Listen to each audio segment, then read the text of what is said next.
Hey guys, we're up here at a gas furnace today. I'm gonna show you how to fix one real easy. No parts, no nothing. Been several people working on it, and don't take long to just do a little bit of maintenance and get your heat back up and going. Lady called and she's building out heat, and other people's been here and they replaced parts and just can't get it fixed. So let me show you what we got. We got a Goodman furnace. I've got it up and running now. But when I got here, the pressure switch here had it out, and there's a code that goes in here. If you read the code, it was 3 flashes. It says pressure switch is open. Well, first thing people do is they sell their pressure switch. Well, what you need to do is know how it works. This motor is the first thing that operates. It blows the exhaust gases out of this tubing, and once it runs for so many seconds, this pressure switch will close. And when this pressure switch closes, it tells it the motor's running, it's okay to ignite.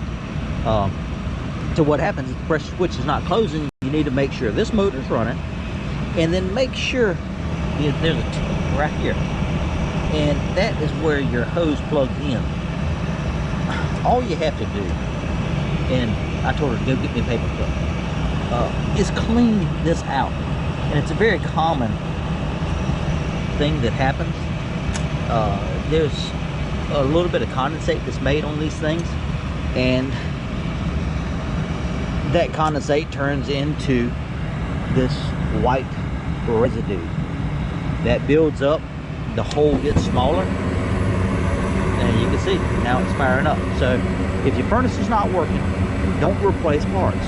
Figure out first what is not happening. Is your motor not running? Is your pressure switch not closing? If not, then go here. My next step, if that was happening, would be go to my igniter and make sure it's getting power.